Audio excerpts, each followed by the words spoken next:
This is going to be an update to my Managon characters, which I think is one of the new best archetype caster in the game. And for this versions, I turn up the hits a little bit. I add burning inscriptions.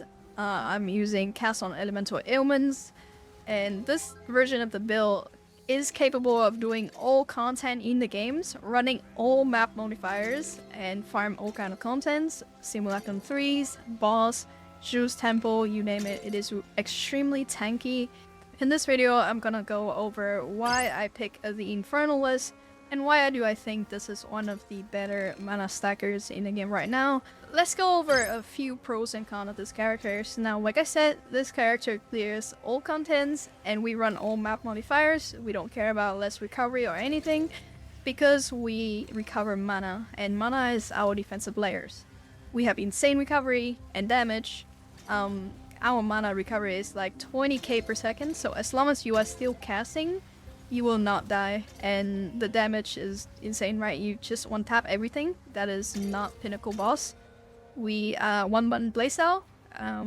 It does require a few seconds to set up these characters in the beginning of the maps, but once it start rolling, you can just kind of like get power charge automatically for free, and then you activate Adonia once for free, but I'll talk about that in a little bit. For the cons, I think it is a slower character to play. We have a lot of damage, but we don't have a lot of move speed, and this character is also a bit harder to set up because it requires you to tinker a bit with your cast speed, with your mana cost efficiencies, and just kind of play around to see what is the best spot for your character to be, and you know, even mana cost of your skill gem levels and everything. Alright, so let's get you guys catch up on how the mana scaling damage actually work in this build. So we have Indigon, which have this line right here that said increased spell damage for each 200 total mana you have spent recently.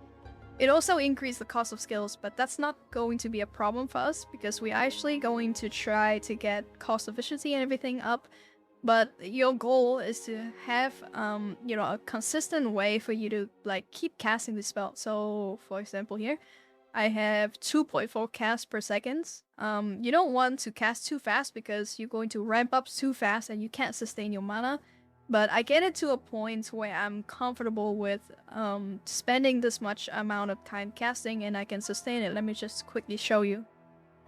Alright, so what we are doing here is we are ramping our mana cost, which also ramp our mana spent per second, which going to give us tons of damage, and we are going to keep doing this. We are going to keep casting this until our mana cost go too high. But as you can see, we get to a point where I'm actually quite comfortable with, and you can see the mana cost go up to even 7k mana, which is just a little bit under my mana pool. So with me going to 7k per second, let's just say that we cast, let me bring out the calculator here.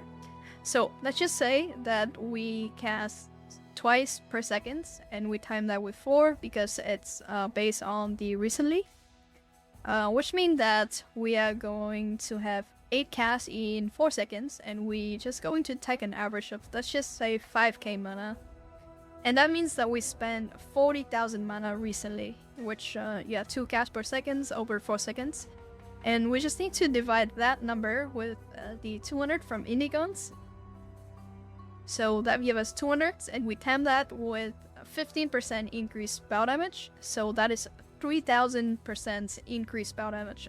And it's, yeah, it's really insane. So that means you don't need to get any sort of increased spell damage or increased damage anywhere on the build. We just focus on stacking mana. We focus on trying to optimize for cost efficiency, mana, like just so that you can sustain the cast as much as I do. And that is how we get the spell setups. And I'll go a bit more in depth, but this is how we get like so much damage into the build. And then the next thing is we are also using Adonia Eagle, which is a more damage multiplier. So like I said, any sort of increased damage doesn't really match this build really well. But Pinnacle of Power, which is a buff, which it's giving you like a tons of more elemental damage. It's 15% or like 17% more elemental damage per power charge consumed. And in this build, we can get our setups to have basically 6 power charge. It's just like a little bit of setups in the beginning. So like you see, now we have 6 power charge. We just cast the curse and then we activate pinnacle power, and basically our base damage, which get increased by 3000%, get tons of more damage multipliers. Alright, so let's bring up the calculator. So we have 17 times that with 6 power charge, right? So that's like 100% more. So that's like, yeah, easily double your damage. And one more thing is that we are also running Archmage, and Archmage actually give us damage as extra lining based on the maximum mana we have. The only thing you had to know is that damage as extra lining is in another damage multiplier bucket that is different from more and from increase, so this is actually really good and it fits really well in the build. There's also a small note right here that say 3% increased spell damage per 100 maximum mana. We have 5700, and that one's like equal to just measly 150% increased spell damage, which, you know, in the grand scheme of things, is nothing compared to the Inigons. Now, when it comes to sustaining your mana cost, you only need to know about 2 things. The first thing is mana cost efficiency, or cost efficiency in general, and then your cast speed. There's another thing is the delay of these curves expire on the ground, but ideally you don't want to do that, so you can put Whisper of Doom, which double the activation delay of curves on the ground. And how does it actually help us? Well, let's go back to Crippolath Thesis. So this Soul Core give you back 10% of your skill mana cost, and we double that to 20% with Dacus and Throne. So if you put 3 circle on the ground, you are going to get back 60% of your total mana cost. Now if you are able to cast twice, and like that, you are going to get back 120% of your mana cost, which overflow your mana. Now, if you get that to 3, you are going to get back 180% of your mana, which easily over-sustain your mana. So you know where I'm going, which means that in order to sustain this later and it feels good in map, you need to be able to cast at least twice or, you know, 3 times, so you can get back enough mana. So if you ramp your mana up too fast, for example, if I'm using this one with increased cost of skill by 10%, I'm going to ramp up too fast, and I'm also losing the 12% increased cost efficiency, which means I cannot sustain, like, you know, 2 casts before the curse expire, and you can quickly see me going out of the mana recovery. So we're gonna ramp up much faster than before. You can see it clearly there, and you can see my mana cost, you know, just overtake the mana pool, so I can't actually cast a spell, which means I don't put enough curse on the ground. So you can kind of see why and how this is going to be a problem, because your damage come from casting this curse and proc Doldre Undoing. So you want to be able to continuously cast this, and also it lower your Indigon damage if you are not able to cast more often, right?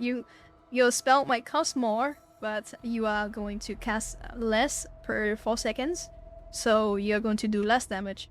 So the ideal situations that I run is I'm going to maximize my cost efficiency, and I'm going to try to get as much cast speed as I can.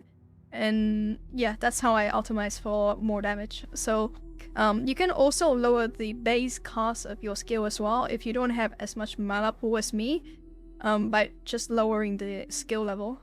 It lowered the base mana cost, so it lowered the cost overall, but at some point you still want to optimize for tons of cost efficiency, and I get cost efficiency every way I can. So I have 14% here. I spec into all the efficiency nodes. just a quick reminder that recover maximum mana doesn't work because our mana can only recovers from regenerations. I do take mana recovery rate here just to offset my noble matter, but I actually think this doesn't matter from my testing.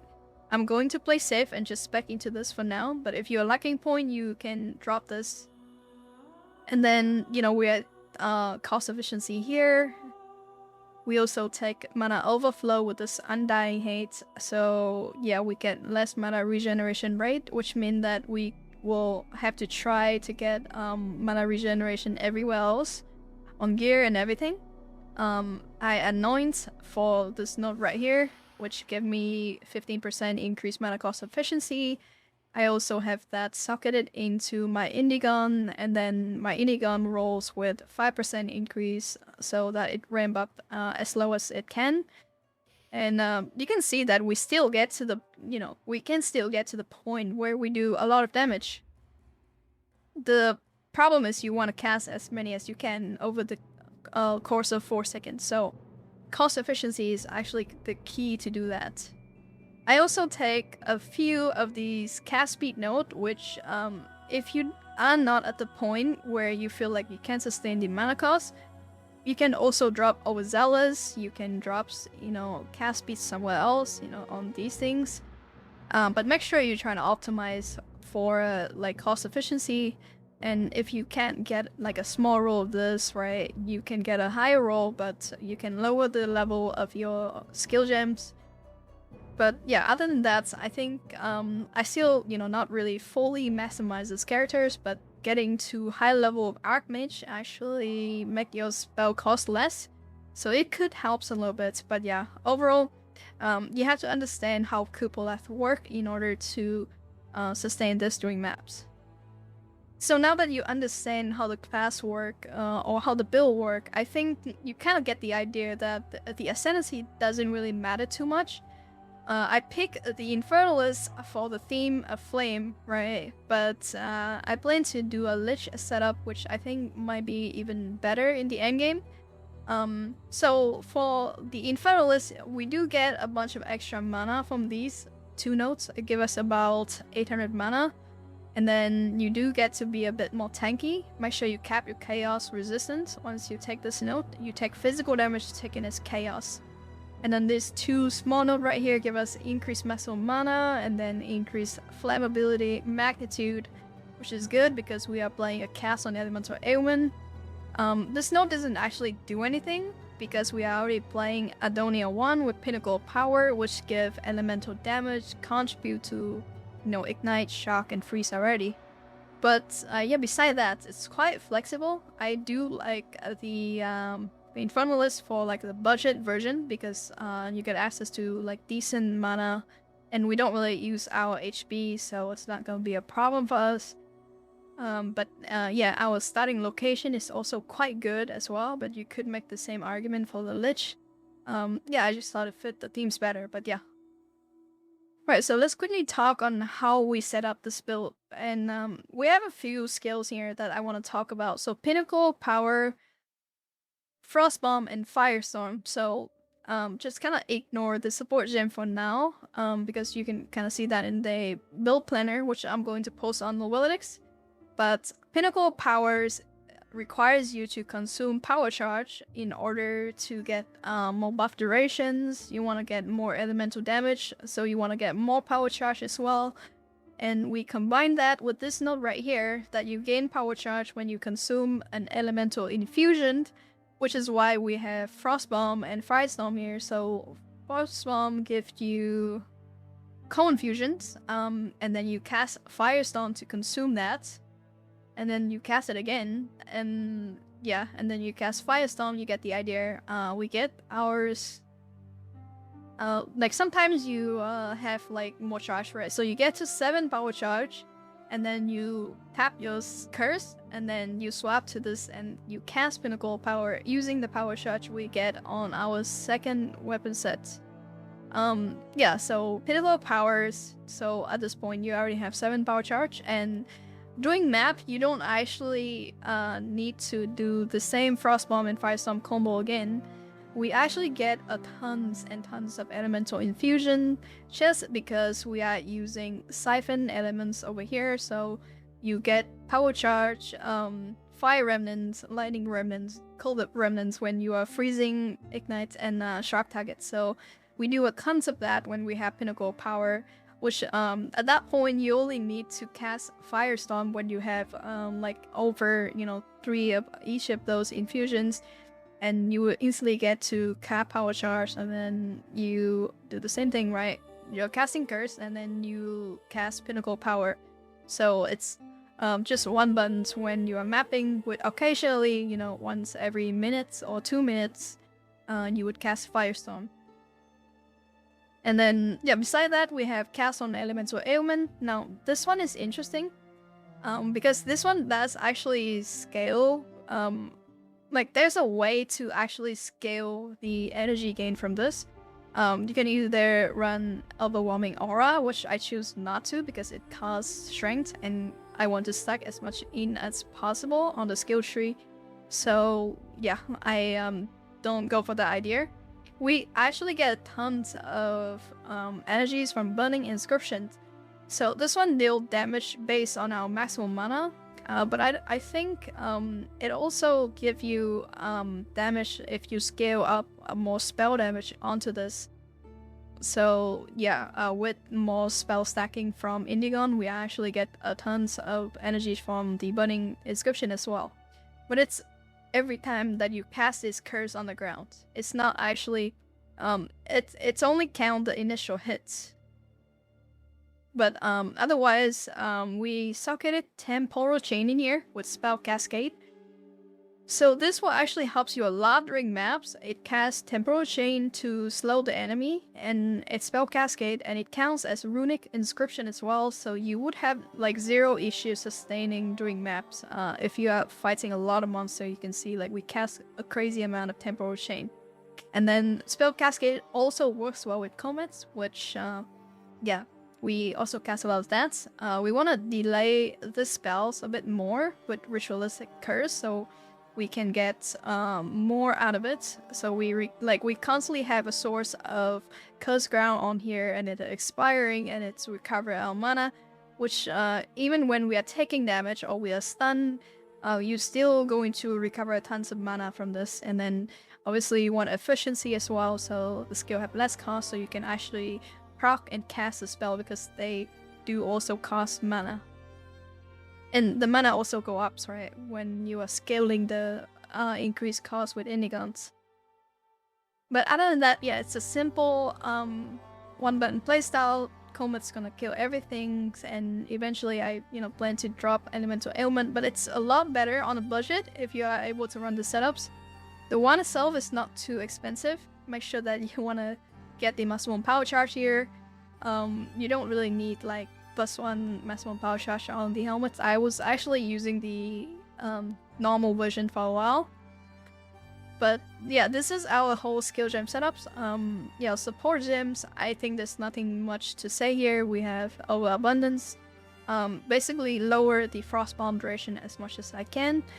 Then we also have a second weapon swap to get upscale to have +1 to limits. And we scale, we are using our second weapon swap mainly for the power charge consumptions. Oh, and this another thing I want to cover is that you're gonna run into issues where Pinnacle Power just gone from your skills. Make sure that you fill out all the empty slots and you fill out at least one of these skills with Power Siphon, and you should stop having that problem. It was driving me crazy in the beginnings. But then yeah, I saw some solutions online, so and yeah, it's fixed the problem. So make sure you have Pinnacle Power, but you also have Power Siphon somewhere bind on your key, and you fill out all the empty slots. Alright, so let's really touch on my items, and there's only a few mandatory items here, but Indigon is obviously mandatory, but you don't even need the +1 maximum power charge. I don't actually think it makes a lot of difference since we're already one-shotting mobs already. Unless you're doing 6 people party, then yeah, sure, that's probably needed. And then we have Cupola Thesis, Darkness and Thrones. We are doing increased magnitude of non-damaging ailments on the belt as well. So we get like a bunch of more energies for our cast on elemental ailments. And I'm using cost efficiency here. I already talked about that. We want a lot of cost efficiency. I'm using Dream Fragments. This one gives you tons of increased mana regeneration rates and also give you increased maximum mana. But the main line here is that say you cannot be chill or frozen is actually really useful in maps. And, you know, we never get chill, we never get frozen. It feels good. And then for the rest of the items, well, we are using Adonia Eagle, which if you are running my setup, it is mandatory. The only thing you need to worry about is getting +1 to maximum power charge and maybe a little bit of higher cast speed if you can. Other than that, yeah, you can use this one from like level 65. And yeah, you can use pretty much anything that works. It always going to be a level 20 pinnacle power. I get this one corrupted for increased flammability magnitude as well. But again, none of these corruption is actually needed. I'm using Atziri Splendor because this looks really good. But you can, you know, swap it out for any other's ES body armor, which probably going to give you more mana for now. But yeah, there's like a really expensive chase corruptions on this, which have like tons of ES. And then, yeah, you keep the same setups basically, and then you get 18% increased maximum mana on top of that. So you could go for that if you have enough currencies. And beside that, we don't really need spirit anywhere else. You can see that I actually use all of my spirits, but I do have like clarity 1 and clarity 2 here. So yeah, you only need to get like I guess like 120 spirits should work. But other than that, you know, it's not actually that expensive. I bought this scepter for like less than 1 divine. But yeah, you're looking for mana regeneration, intelligence, and maximum mana pretty much on all of your gear.